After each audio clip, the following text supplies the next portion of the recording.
Ya. Sudah Pak? Sip, terima kasih.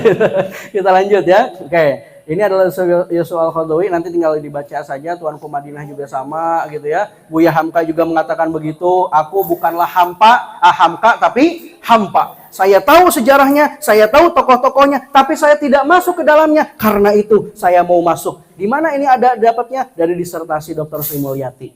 Nah, kami kemarin waktu itu tempo hari jumpa juga sama beliau. Beliau itu ngambil, itu ternyata ilmu-ilmu tasawuf adanya di mana? Di Leiden University. Nah, kita akan bahas nanti di akhir ya Bapak Ibu semua.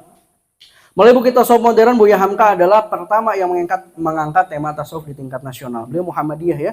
Jadi Muhammadiyah, beliau bertasawuf. Nah, maka kalau yang Muhammadiyah, maka kalau ngikut Buya Hamka, berarti Buya Hamka berthariqah, bertasawuf.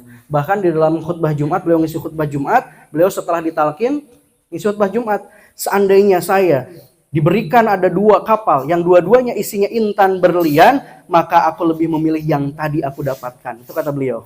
Luar biasa ya.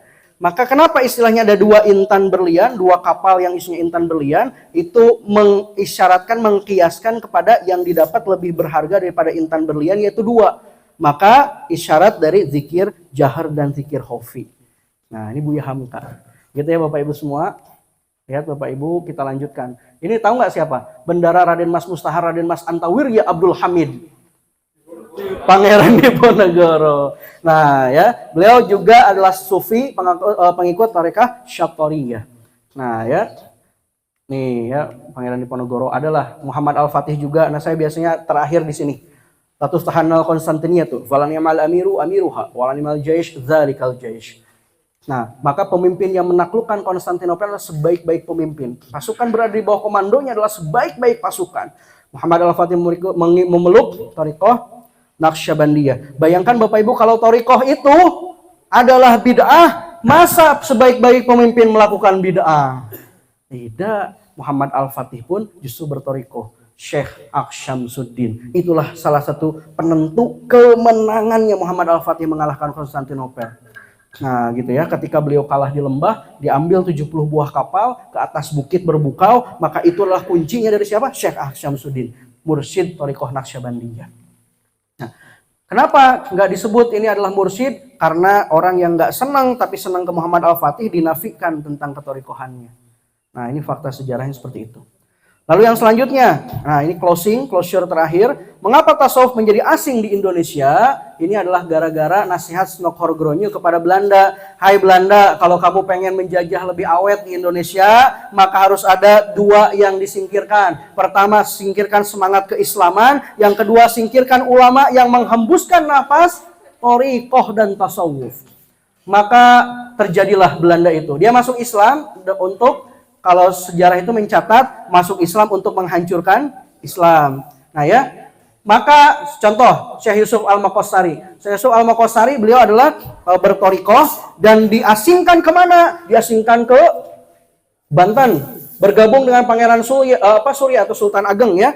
Bergabung dengan beliau dengan Sultan Hasanuddin juga, lalu diasingkan lagi ke Sri Lanka. Sri Lanka adalah tempat transitnya haji.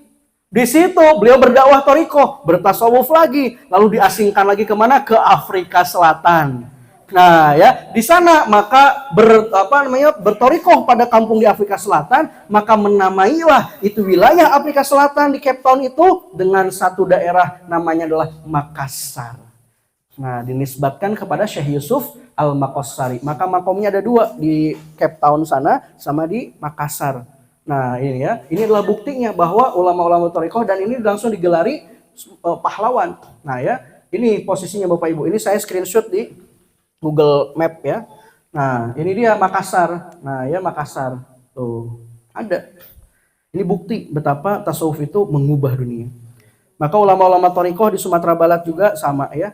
Nah jadi ini Bapak Ibu semua, ini adalah lengkaplah sudah kita tentang 3I. Nah ya, jadi ulama kaum besar kaum muslimin sama sekali tidak menentang tasawuf, justru bahkan pro terhadap tasawuf. Baru terakhir Q&A selesai. Oke, Bapak Ibu, sekian. Mudah-mudahan sudah jelas. Mari kita sekarang saatnya praktek. Siap ya? Praktek siap Bapak Ibu?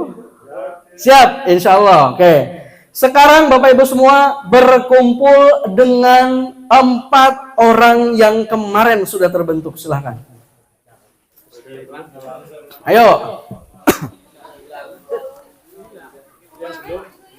Yang kemarin masih ingat nggak? Sebagian sudah pulang. Kalau gitu kita kemarin sudah terbentuk berapa kelompok? 5. Ya udah dengan 5 kelompok itu aja deh kalau gitu. Nggak apa-apa yang ada aja. Coba kelompok 1 mana? Acungkan tangan kelompok 1. Kelompok 1 mana kelompok 1?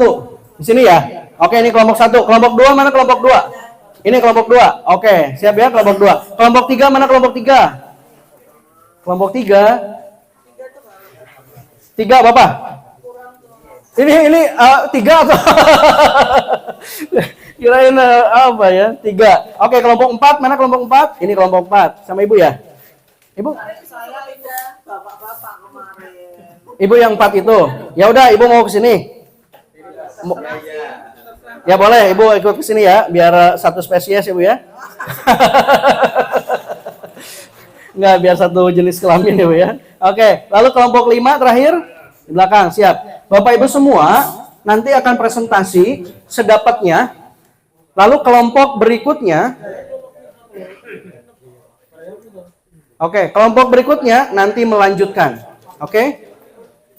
Bapak Ibu, kami akan memberikan waktu maksimal. Ini harus disiplin ya, Bapak Ibu, disiplin. Waktu maksimal presentasi ke depan adalah 5 menit. Ya. Terlalu dikit nggak? 5 menit. Gimana nih 5 menit? Kita kasih waktu 5 menit. 7. Oke lah kalau begitu. Oke lah kalau begitu. Tambah ya. Oke, nggak apa-apa. 7 menit. Siap ya. Tapi harus sepakat ya. 7 menit kita akan bikin stopwatch-nya. 7 menit nanti kita akan kocok ya. Nanti siapa yang akan duluan. Jadi nggak berurutan bisa jadi. Tapi nanti kita kocok. Untuk materi 3I dulu. Lalu 7 menit berikutnya, 7 menit berikutnya. Pemateri yang sekarang 7, kita masih ada waktu sampai jam 10, berarti sekitar 2 kelompok. 2 kelompok dulu.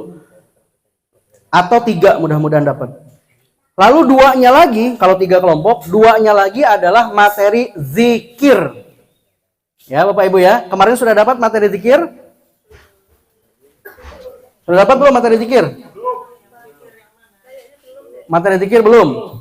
Oke, saya kasih selintas dulu kalau gitu ya. Bapak Ibu perhatikan ya, Bapak Ibu, ini materi zikir.